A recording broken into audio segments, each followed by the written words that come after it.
வருஷம் 2018 ஃப்ளெக்ஸ் கம்பெனியில் வேலை செஞ்சுருந்தேன். அது ஒரு ப்ரைவேட் லிமிடெட் கம்பெனி. என் கூட பாய்ஸும் கேர்ள்ஸும் வேலை செஞ்சுட்டு இருந்தாங்க. எனக்கு நிறைய பேர் இருந்தாலும் எனக்கு ஒரு 12 பேர் தான் ஃப்ரெண்ட்ஸாக இருந்தாங்க. நான் ஒரு தீவிரமான தோனி ஃபேனு. நான் அன்றைக்கின்னு பார்த்து வாட்ஸ்அப்பில் 37 ஸ்டேட்டஸும் ஃபோட்டோ போட்டிருந்தேன். அதை போட்டிருந்தேன்னா அன்றைக்கி தோனி பர்த்டே, அதனால தான் அவ்வளோ ஸ்டேட்டஸ் போட்டிருந்தேன். மறுநாள் கம்பெனிக்கு போகிறேன். என்னோடய ஸ்டேட்டஸ் பார்த்துட்டு என் ஃப்ரெண்ட்ஸ் எல்லாம் என்னை குரூப்பாக சுற்றிட்டானுங்க. அப்போ அவனை கேட்டானுங்க, என்ன ப்ரோ உனக்கு டோனினா ரொம்ப பிடிக்குமான்னு. நான் அப்போ சொன்னேன், எனக்கு டோனினா ரொம்ப உசுர்றா. அவர் ஃபோட்டோஸு, அவர் நியூஸ் பேப்பர் கட் அவுட்லாம் வச்சு ஒரு நோட் புக்கே ஃபுல் பண்ணி வச்சுருக்கேன் நான். அப்போ அவனை கேட்டானுங்க, ப்ரோ நீ தோனியை மீட் பண்ணிக்கிறான்னு. நான் சிரிச்சுட்டு சொன்னேன் மீட் பண்ணலன்னு.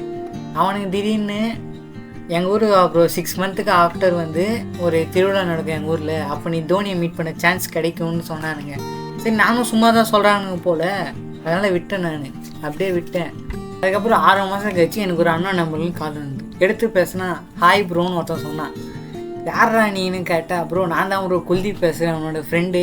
இப்போ எங்கள் ஊரில் திருவிழா நடக்குது, வா ப்ரோ நம்ம தோனியை மீட் பண்ணலாம். இந்த மாதிரி இவன் சொன்னதுக்கப்புறம் நான் எங்கள் அம்மா கிட்டே நேராக போயிட்டு, அம்மா இந்த மாதிரி தோனியை பார்க்க அவங்க ஊருக்கு வர சொல்கிறானுங்க, அப்படியே திருவிழா பார்த்த மாதிரி ஆச்சு, தோனியை பார்த்த மாதிரி ஆச்சு அப்படின்னு சொன்னேன். எங்கள் அம்மா அடே அவ்வளோ தூரம் போனோமாடா அப்படின்னு கேட்டாங்களா. சரி போ, உன்னோட ஆசை, தோனி எப்படியோ பார்க்கணும்னு நினைக்கிறேன், போய் பார்த்துருன்னு ஒரு கையில் இருந்த ஒரு 3500 கொடுத்தாங்க. என்கிட்ட ஒரு 1500 இருந்தது. அதை போட்டு ஜார்க்கண்டு ட்ரெயின் டிக்கெட் புக் பண்ணி கிளம்பிட்டேன். ட்ரெயின் ஏறினதுக்கப்புறம் ரொம்ப எக்ஸைட்டட் இருந்தது. நம்ம எப்படியோ தோனியை பார்த்துருமா இல்லை பார்க்க மாட்டோமா, நிறைய கேள்வி எனக்குள்ளேயே ஓடிட்டு இருந்தது. சரி எப்படியோ முடிச்சிடலான்னு சரி ஏறி கிளம்பிட்டேன். கிளம்பி போயிட்டு அங்கே இறங்கிட்டேன். அப்போ எல்லாம் என் ஃப்ரெண்ட்ஸை மீட் பண்ணும்போது அந்த ரயில்வே ஸ்டேஷனே 2 ஆக்கிட்டாங்க. அவன் கத்தி என்னை பார்த்த உடனே. சரி அதுக்கப்புறம் அவங்க ஊருக்குள்ளே போயிட்டு 2 days எப்படி போச்சுன்னு தெரியல, ரொம்ப ஜாலியாக போச்சு அந்த ஊரில். இது நான் சொல்லி அனுப்பேன். அந்த ஊர் நிஜமாவே ரொம்ப அழகாக இருந்தது. டாபாவுக்கு போனான், தூரத்துலன்னு ஒரு பைக் வந்தது, சர்ன்னு போச்சு அந்த பைக்கு. ப்ரோ உனத்த யஷ்வந்த் என்ன சொன்னான்னா, ப்ரோ அந்த பைக்கு நீ பார்த்தியான்னு கேட்டான். நானா அதெல்லாம் நான் பார்க்குறேன், ஸ்பீக்கர் ஸ்பீடாக போயிடுச்சுராது அப்படின்னு சொன்னேன்னு. ப்ரோ அது என்ன பைக்கு தெரியுமான்னு கேட்டானா. அது தெரியல ப்ரோ, நான் பைக் ஸ்பீடாக போனதே பார்க்குறேன், பைக் எப்படி பார்க்குதுன்னு கேட்குறேன்.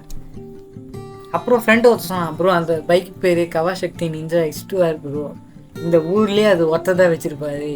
நான் யாருன்னு கேட்டேன். ப்ரோ அதான் ப்ரோ உன்னோட ஹீரோ தோனியா அப்படின்னு சந்தோஷப்பட்டேன் தெரியுமா நான். அதுக்கப்புறம் திடீர்னு கொல்லிப்பு, ப்ரோ ஏந்திரி டப்புன்னு போகலாம், இல்லை அவர் மிஸ் பண்ணுறோன்னு சொல்லிட்டு டப்புன்னு வண்டி எடுத்துகிட்டு போகிறோம். அப்போ திடீர்னு செக்யூரிட்டி இங்கெல்லாம் கத்தக்கூடாது சலா வெளியே போன்ற, அது ஒரு வேறு ஹிந்தியில் பேசுறது எனக்கு ஒன்றும் புரியல. நம்மளால் குல்தீப் ஹிந்தியில் பூந்து விளையாடுவாரா. இப்போ தானே தோனி உள்ளே போனேன், நாங்கள் பார்த்துட்டு தான் வந்தோம் அப்படின்னு சொல்கிறதுக்குள்ளே கத்தி நிற்கிறோம் உள்ளே விடுன்னு. அப்போ தோனியோட ஒய்ஃப் மேலே பால்கனின்னு பார்த்துருந்தாங்க. செக்யூரிட்டிகிட்ட கேட்குறாங்க, யார் அங்கே சத்தம் போட்டுனுக்குதுன்னு செக்யூரிட்டிகிட்ட கேட்கும்போது, ப்ரோ இவங்க மேம் இவங்க தான் உள்ளே வரணும்னு கத்தின்னு இருக்காங்க மேம். அது கேட்டுட்டு செக்யூரிட்டி அவங்கள உள்ளே அனுப்புன்னு சொன்ன உடனே செக்யூரிட்டி திடீர்னு ஒருத்தன் தான் உள்ளே போனோம். நாங்கள் கத்துறோம், என்ன சார் எல்லோரும் உள்ளே போக சொன்னால் நீங்கள் ஒருத்தரை மட்டும் உள்ளே அனுப்புகிறீங்க, அது எப்படி அப்படின்னு கேட்கும்போது, நீ ஒருத்தன் தான் உள்ளே போகணும், போகிறது தான் போங்க, இல்லை அப்படியே வெளியே போய்ட்டுன்றாரு அவர். அப்போ கூட இருக்கிற ஃப்ரெண்ட்ஸ்லாம், ப்ரோ நாங்கள் எப்போ வேணால் பார்த்துருப்போம், ஆனால் நீ தான் பார்க்கணுன்னு தமிழ்நாட்டிலேருந்து இங்கே வந்திருக்க, சரி நீ தான் போ. நான் அவங்க வீட்டுக்குள்ள முன்னாடி வீடு சும்மா பிரம்மாண்டமாக இருந்தது. அப்போ அவங்க ஒய்ஃப் உன் பேர் என்னன்னு கேட்டாங்க. என் பேர் மன்சூன்னு சொல்லிட்ட பிறகு, நீ ஒரு நோட்டு காமிச்சிட்டு அந்த நோட்டை கொடுன்னு கேட்டாங்க. சரி நானும் கொடுத்தேன். அவங்கள பார்த்துட்டு பேக்லேருந்து எடுத்து கொடுத்தேன். அவங்க பார்த்துட்டே அப்படியே நடந்து போயிட்டானுங்க. ஸோ ரொம்ப நேரம் ஒரே இடத்துல வெயிட் பண்ணுறதுனால எனக்கு ரொம்ப போர் அடிச்சிது. சரி அப்படியே கொஞ்சம் எழுந்து போனால் ஒரு வாலில் அவரோட ஃபோட்டோ ஃப்ரேம்ஸு, டிஷர்ட், ஜெர்சி எல்லாமே ஃப்ரேம் போட்டு வச்சுருந்தாங்க. நான் அது ஒவ்வொன்றா பார்த்துட்டு வரேன். அப்போ எக்ஸாக்டாக நான் ஒரு ஃப்ரேம் பார்க்குறேன் ஃப்ரெண்ட்ஸ். அந்த ஃப்ரேம் பார்த்தோன்னே என் காதில் ஒரு சத்தம் கேட்குது, தோனி.